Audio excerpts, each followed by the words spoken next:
une tâche titanesque, et dû au contexte sécuritaire difficile. Mais nous rendons grâce à Dieu parce que jusque-là, nous tenons bon et nous pouvons dire que nous sommes galvanisés et l'espoir est là parce que à l'analyse de la situation actuelle et vu donc l'itinéraire emprunté, donc nous sommes rassurés, nous sommes convaincus que nous sommes sur la bonne voie et vu aussi ce que le peuple nous laisse voir, ça nous motive. Alors justement, lors de votre première grande interview avec la presse, vous affirmiez que la guerre n'a pas encore commencé, c'était en début février. Aujourd'hui, où en sommes-nous? La guerre a-t-elle commencé? Merci. Je vois qu'il y a eu beaucoup de polémiques autour de la question. Je peux dire aujourd'hui que nous sommes à l'introduction. Nous avons introduit la guerre. Voilà. Des phases plus intenses viendront, mais pour l'instant, ça a été introduit, comme ce que vous pouvez constater avec des opérations ça et là. Mais des phases plus intenses viendront au fur et à mesure que nos capacités opérationnelles et surtout logistiques vont monter. Justement, ces derniers temps, l'armée mène régulièrement des frappes aériennes contre les positions des terroristes. La guerre est-elle seulement aérienne? Non, la guerre n'est pas seulement aérienne, mais c'est plusieurs phases que je ne peux pas vous décrire ici. C'est tout un plan qui est là. Et il y a une phase importante, et chaque étape, vous allez aussi sentir les changements. Aujourd'hui, certes, il y a beaucoup de frappes aériennes, mais au sol, les troupes progressent. Et comme vous pouvez le constater très souvent, ils sont à l'offensive vers l'ennemi. Et donc, ce n'est pas uniquement aérienne, mais nous avons besoin aussi de cette phase aérienne pour le renseignement et l'appui. Justement, Monsieur le Président, parlons justement donc de la guerre et de sa notion. Beaucoup vous reprochent justement donc cette stratégie, la guerre, elle est coûteuse. Comment vous expliquez aux Burkinabés cette option? Mais la guerre, nous ne l'avons pas choisie. Elle nous a été imposée et nous la ferons. La guerre n'est pas coûteuse, elle n'est pas plus coûteuse que nos vies que nous perdons. Donc, il faut la faire. C'est la seule option qui est là. Voilà. Je ne sais pas si vous avez d'autres options, mais pour nous, c'est la guerre. On nous a attaqués, on se défend et nous allons nous défendre. Nous allons défendre notre territoire, coûte que coûte, vaille que vaille. Alors, dans cette guerre, Monsieur le Président, quelle est la situation sur le terrain quand on voit toutes ces offensives qui sont menées par l'armée burkinabé? Bien sûr, la situation sur le terrain, il faut reconnaître que les FDS et les VDP que nous avons sont engagés. Il y a le cœur et il y a la rage.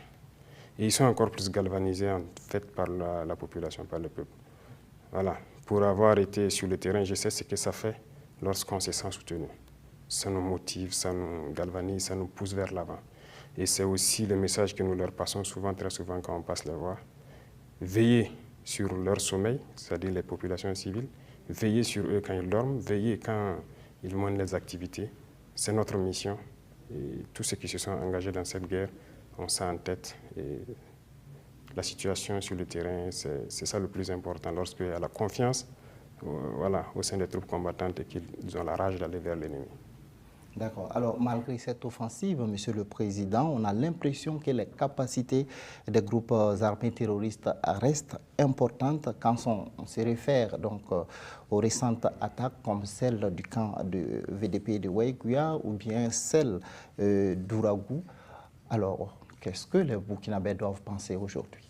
Bien sûr, il faut dire que nous avons pendant longtemps fait une erreur et d'évaluer, de minimiser la menace, notamment que ce soit l'effectif de l'ennemi ou sa capacité de nuisance. Je me rappelle souvent lorsque dans les centres des opérations, nous montons nos opérations, nous estimons dans une zone très vaste, un ennemi de 200 combattants maximum. On faisait une erreur. On disait que c'était leur capacité de mobilité. Certes, il y a la capacité de mobilité, mais ils sont nombreux aussi. L'effectif est là. En témoigne, actuellement, nous ne sommes pas là pour faire un point de combien on a tué, mais on en tue beaucoup, mais nous sommes conscients qu'ils sont là. Voilà pourquoi nous sommes en train de recruter et nous équiper en conséquence. Quelle est justement donc la situation justement donc du territoire à votre arrivée aujourd'hui par rapport donc aux différentes opérations qui sont menées?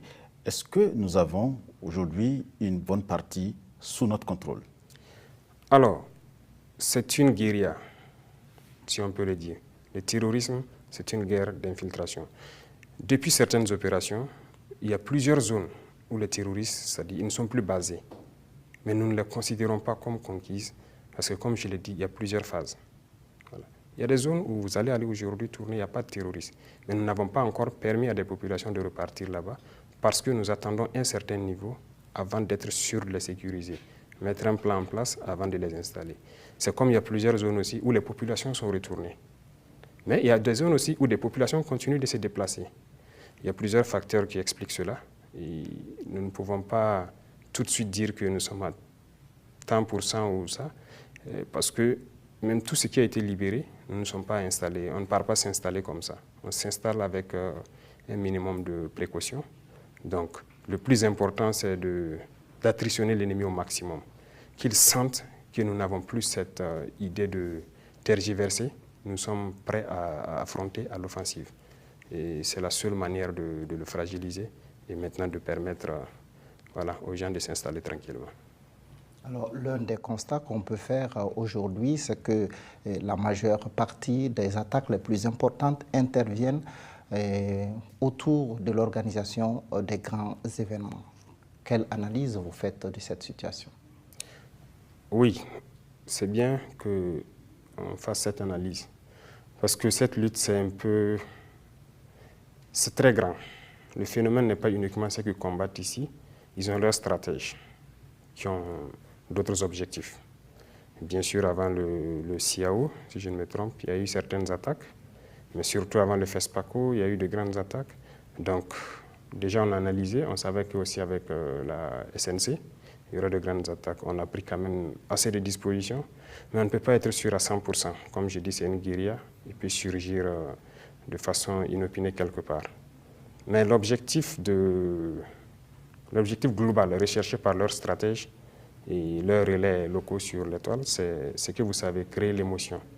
Les gens ont en tête que le nègre n'est qu'émotion. Donc, si vous remarquez, après le FESPACO ou truc, qu'est-ce qu'ils disent sur la toile pendant qu'il y a la guerre et ils sont en train de fêter? SNC, pareil. Donc, les relais des terroristes ne font que relayer ce genre de messages. Donc, c'est créer l'émotion dans la population, essayer de décourager, de solidariser pour que ces stratèges-là puissent atteindre leur fin. Mais bon, nous sommes avertis, donc ça, c'est pris en compte. Alors, Monsieur le Président, le renforcement des capacités de l'armée est un axe majeur pour la reconquête du territoire national. Où en sommes-nous justement aujourd'hui en termes de réorganisation de l'armée, de recrutement et de formation, et bien entendu également en matière d'acquisition de matériel? D'accord. Nous ne pourrons pas tout vous détailler parce qu'il y a des choses assez sensibles. Mais ce que nous pouvons seulement vous dire, c'est que nous avons un concept qu'on nous a imposé qui n'est pas forcément le bon. Voilà, je prends un exemple. Si vous